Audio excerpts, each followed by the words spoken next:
Well, good morning. Well, it looks a little empty without those Amers in here, doesn't it? We miss them. Praise God. Keep them in your prayers.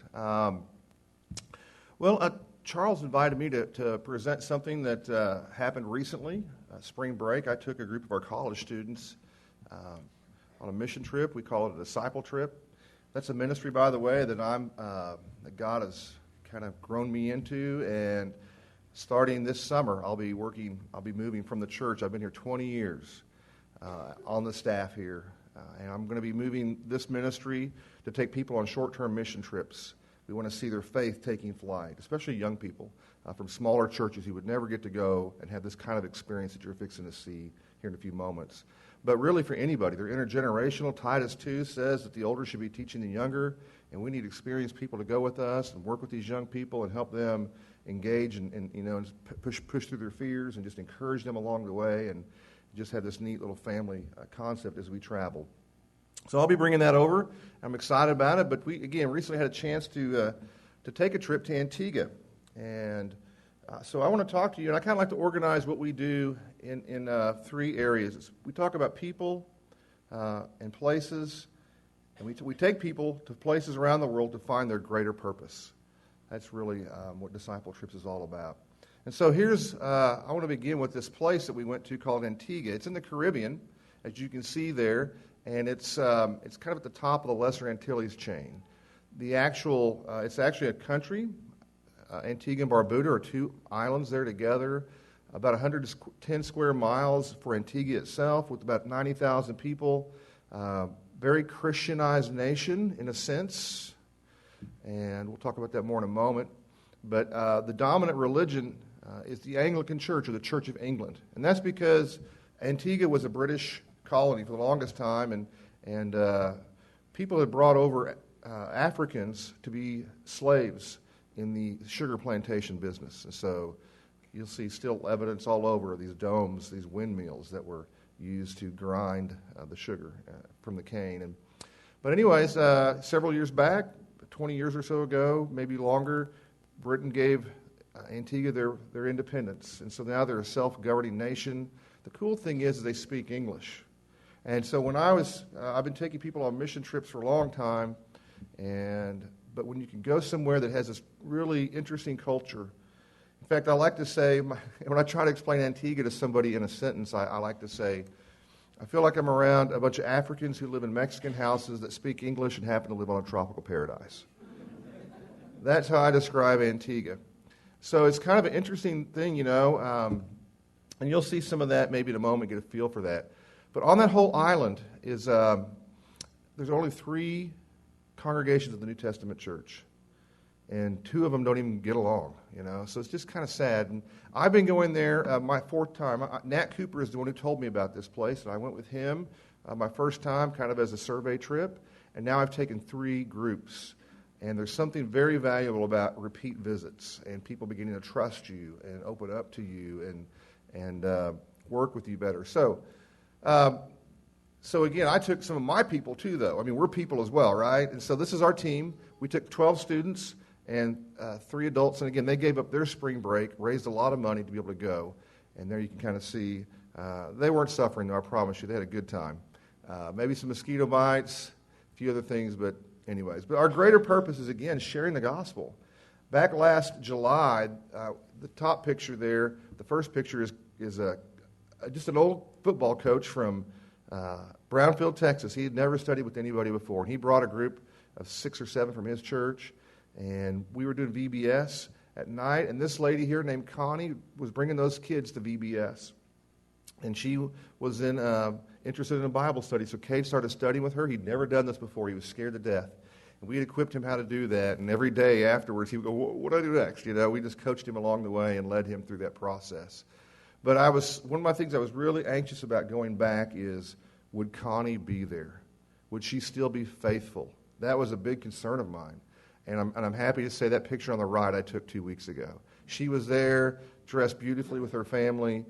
She's a single mom, but the father of her children is getting his life back together, and they're going to get married later this year. So it's just a neat story that church has been there and been a part of that with them. So it was so fun to see those kids and just get to see Connie was there. So as we were planning this trip, we met about 5 times. If you're going to do mission trips, you need to, it's not just pay and go. You need to be prepare and go. And that's what we call these things disciple trips. And so we want you to be prepared as a disciple before you go. You need to understand the country. I had my students write a paper about Antigua and kind of understand some of the background there. But we also met about 5 times going over different things. One of the things we did is we spent some time just trying to understand poverty, kind of a biblical perspective of poverty, because we were going to encounter lots of that. And we just talked about our goals, and we prepared a sermon and song and lots of different things that I don't have time to share with you. But it takes time to prepare yourself. You just have a week to be there, and you want to make the most of that time. So you need to be prepared, and your team needs to be prepared when you do go. So we came up, I asked the students, what are some ideas? What are some things we want to achieve? What are your goals? And then what would you like to see us have as a goal as a team? And so we came up with these 3. Number 1, and I'm summarizing these in my words, but this is what they came up with. Engage with the church. That local church that's there, church that meets there has a beautiful piece of property, and they have probably 90 people that meet on average Sunday. I've been there a long time, and the church is kind of in a plateau right now. And so we wanted to get involved with them and encourage them. But also our church, our group of students, several of the people that went on this trip were kind of not that involved in cross campus a little bit. And so it was a really good chance for them to, because we were together so many times, it really drew them into the body, into our family, even as a college ministry. We also wanted to disengage from our comfort zones. And so everyone said, I want to be stretched, I want to be challenged. And of course, mission trips are great ways to do that. I want to grow. And they also said, again, because there was no language barrier, we all wanted to be directly involved somehow in evangelism. And we did that in lots of different ways. And again, I don't have time to explain them all to you, but if you're ever going to do a mission trip someday, I would love to help you or coach you if you need some coaching. That's what I want to be about, not just me taking trips, but just helping people learn how to do this. So, and then the third goal is to re-engage goals number 1 and 2 back home. And so we're still working on that, but I can tell you goals 1 and 2 were very well achieved. So one of the things we did was we had T-shirts made, and we used them a lot. You'll see them in the pictures. And one of our girls designed this, and I think you can see Jesus came, he died, he was buried in the tomb, he rose, and he's coming back. And so we had these shirts that just reminded us every day of the gospel, the good news. And on the back, we have this scripture from John 20, verse 31. It says, "These things are written that you may believe that Jesus is the Messiah, and that by believing you may have life in his name." Our Antiguan friends to know about Jesus or to know him better. And so we wore these shirts a lot, all over the place. But one of the things we did is we took extra shirts. Like I printed more than double the amount of shirts because we wanted to give them away, again, to our teammates that live in Antigua. Okay? We're not mercenaries coming in. We're family coming in. And we wanted to engage them in our team and give them our team uniform, if you will. And so here we even had some small ones made for the little kids. And so many times they joined us in some of our activities. One of the cool things that we did was a thing called the Bless Quest. And so we gave everybody a little bit of cash. We broke them into small groups. And you were just to kind of go out, scatter out from the neighborhood, from the church building, and kind of make a loop in a different direction. I think we sent, 3 teams, Isaac, I believe. I can't remember. We said your resources are some invitations to our kids club. You've got prayer, you've got hugs, you've got this little bit of money if you see a need that you want to bless. And you've, of course, got, trust the Spirit to give you the words to say, to know how to talk to people. Oh, and I wish I had brought this, but I created a little handout that's and you can kind of see the pictures here of us using this as a conversation tool. Oh, okay, yeah. Here we go. Isaac's got his. And so it was just cool little, I just made this on a piece of paper that just folds up and it says, it's like, "Hello, my name is" sticker. So it's kind of this introduce yourself tool, and then I'd say, what's your name? Oh, Ron. Hey, Ron, I'm Jeff. Good to meet you. And then I would, we would start to say, I would say, do you recognize that? Which is the name Jesus in between. And then there's a cool little picture there that just keeps opening up, just talking about the power of his name. And then if they keep wanting to engage with us, then it even opens up about how to claim life in his name. So it was kind of a cool little tool. And then on the back, it even had, on the back, when you fold it back up, just the church building and a way to engage us and to sign up for a World Bible School class. So, anyways, we can pass that around if some of y'all want to see that. So they had all these resources, and we just sent them out, and it was so cool. They just went out in the neighborhoods. It's a safe place. Again, you can speak English, and so there's cool. This top picture there, they met a guy. We drove by his house nearly every day, and this guy's kind of handicapped. He just really gets around slowly, and so they decided they wanted to buy him a new pair of shoes. And that was kind of a cool process. They had to go back to the store and get a different pair, and get it to work. But just some neat stories here of our students engaging people and pushing past their comfort zones to share their faith. Many of these have never done this here in the States. But we were on a mission trip, and they knew this is what God called them to do. So that was cool. One of the things we did was we would preach the gospel through song. We would do a sermon in song, and we would go through the life of Christ chronologically with songs and scriptures. And we call this Tell Me the Story of Jesus. And it was just again, a great little, we would go through his, so we're singing Joy to the World there in March, and what's cool is a lot of these songs, some of those people knew. And they would just jump in there with us, and they would start beaming, and it was pretty exciting. But and in this picture, it's hard to see, but several of the members of the church joined us, and they're kind of in the back corner. Since they didn't have their shirts on, they wanted to kind of hide back there. But so a lot of things that we did, we invited them to be part with us. Again, they're our teammates. But what really pushed your comfort zones, if you've been to a place like this, sometimes when people are older or their health is failing, just to engage with them and to love on them and treat them as people. I was so proud of our team and how well they did this. And so they're helping lots of people assemble to come to our program to hear the gospel presented, and then afterwards just engaging with them, listening to their story, getting to know them. And again, for Bob and I, Bob Gruner, we've been going for quite like I said, 3-4 times now. And we see some of the same people over again, and they recognize us, and we know them by name now, and they love to see us. We love to see them. And so it's a sweet reunion. Of course, when you got young people, one of the things we did is we wanted to do some service projects. So here, and Demi's having a great time up there. I don't know if you can see that, but she got some air. And but everyone just had a blast. I was so proud of our team. They just worked so hard together. Everybody pulled their weight. Some people, there's a story that Jesus talks about, the parable of the talents. And so some people have different amounts of talents, 5, 2, and 1, as they're distributed. And so then I think that's still true. Some people have more talents than others, but all the Master does is expects us to do the best we have with what we've been gifted. And so everybody on this team, whether they're a 5 to 1 talent person, no one buried their talent. In fact, I think they learned new talents along the way. And I think that's the point. And so these were 2 homes. They were just across the street from each other, both of whom are members of the church. That house in the bottom where the group picture is, that lady actually came on Sunday morning, and she's really struggling with her faith. And she came forward, and she was really like, I don't know how to, she was just laid low. Seriously, she was just a puddle of emotions. And so it was such an encouragement for us to go and get to know her and her kids. Later on that week, I didn't have time to show you, but the house across the street, this guy has like 4 cages of land crabs. It was creepy. But it was cool too, You're like, I got to go see that. No, I don't want to see that. It was kind of weird, But and then after a day or two later, he offered to treat us to some of those crabs. And then so Anisha across the street cooked them. He donated them, and they taught us how to eat crab, and it was pretty cool. One of the things we do is a VBS or a kids club. We did that one night, and so again, you can kind of see some of the stuff we did. We did skits and crafts and Bible lessons and lots of songs. And again, some of the people we invited had met on the Bless Quest, so we had some guests there, some new faces, and that was super cool. There's Wes up leading some songs, and it was neat to see him come out of his comfort zone, and so that was a cool thing.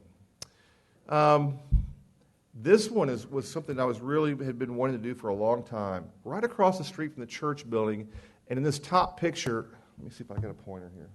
Yeah, this is the church building. All right, can you see that? It's a really nice facility, and this is a pretty major street for that part of the island. And so we just walked across the street, and here's this sign right about there. And so I've been trying to get to the college. I brought college kids on this trip. I'm like, we got to get college students over here and try to somehow connect with them. And so we finally met this, where is he? Kamau? Yeah, we call him Nibs. All right. And It's his last name, actually. Okay, and so it was so cool. He really loves the Lord, and he is working with a group there called, what was it, something... Yeah, it was like the Fellowship of Christian Athletes, kind of only a collegiate version of that. And so this is that room, and we had the whole hour. So we came and met him the day before, and he just kind of wanted to let us know what the process was and what they would like for us to do. So they gave us the whole time. So we did our sermon and song for them, and then Isaac got up and gave an amazing message. This young man right here at SIBI is impressive. He's a godsend to us across campus, and I think you know that too here. And so he's just an evangelist, such a heart, has such a story to tell, and just touches everybody. And so Isaac was our preacher, man. He was like our keynote guy.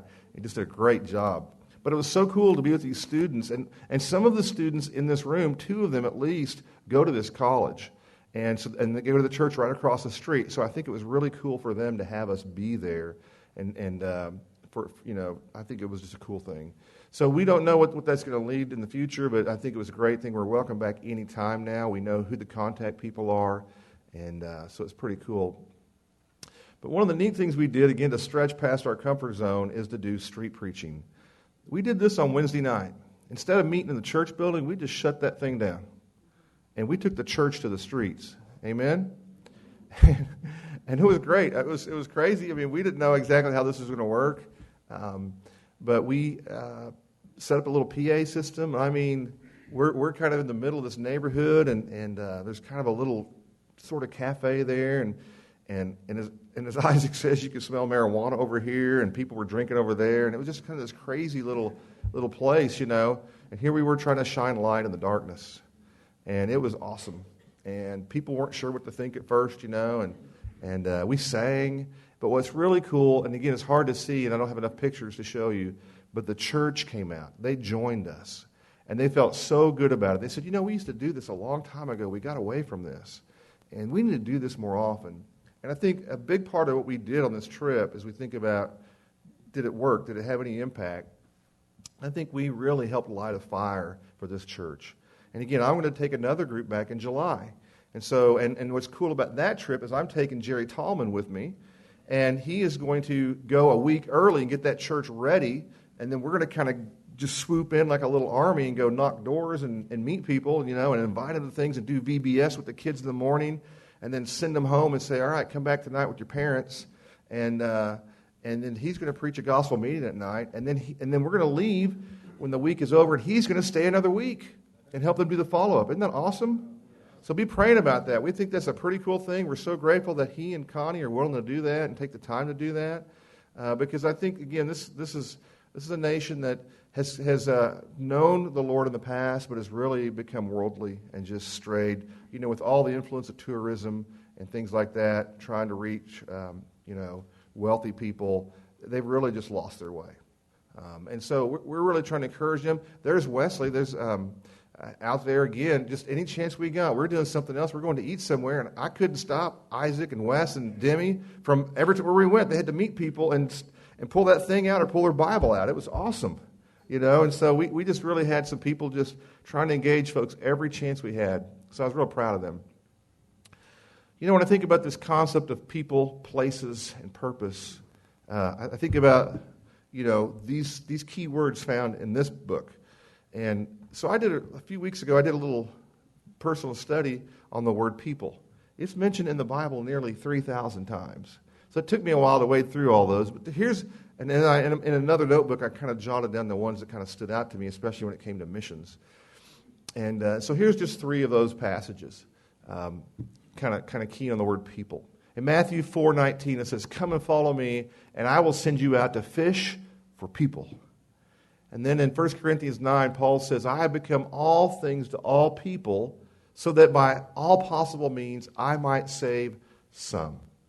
Now, I'm the eternal optimist, and I want to save them all, But if Paul couldn't save them all, and Jesus couldn't save them all, then I can't either. I have to be realistic in my expectations about mission work.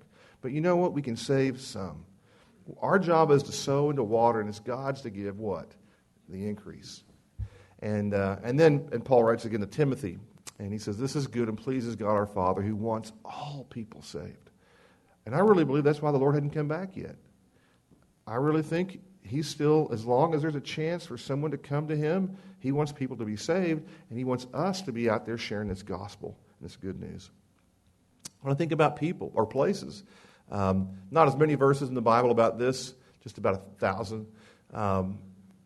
Again, a lot of them are just germane. They went to this place, and But we can learn a little bit from these three passages. In Genesis 18, this is kind of in reference to Lot, and the messengers, the visitors, are going to go and rain down fire and brimstone on Sodom and Gomorrah. And so Abram's really nervous about this. He says, Lord, if I find 50 righteous people in the city of Sodom, and this is the Lord saying basically, yes, if I find 50 righteous people, I will spare the whole place for their sake. In Luke 16, verse 28, the story of the rich man and Lazarus, it's a scene of the afterlife.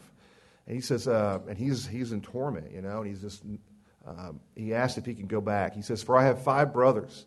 Let him warn them so that they will not also come to this place of torment. Not all places are good, people.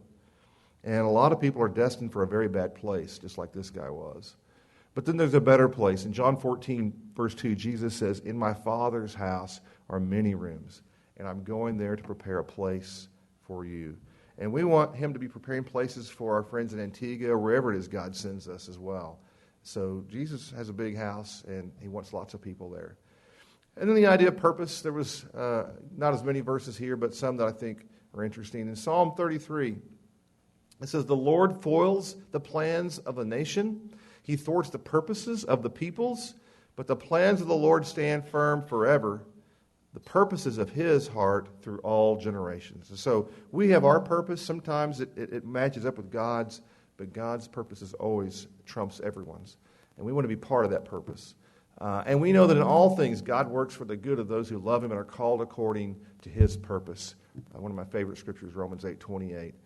And then in Philippians, it says, for it is God who works in you to will and to act according to his good purpose. And so, again, that just helps us summarize in our focus in Disciple Trips that we're about people, our team, and especially the places that we go, the people there, and trying to help them, help our purpose is to share the gospel, and we want them to respond to the gospel and understand their purpose in life. And so it's again, just in a short time, it's hard to explain the value and the purpose and the impact of short-term missions. A lot of people think it's a waste of the Lord's money.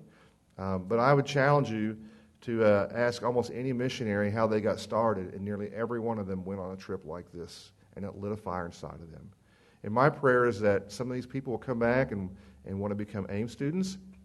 We're taking a group to Honduras, and there's a bunch of AIMers there, and so these students are going to get to be around AIMers for a whole week.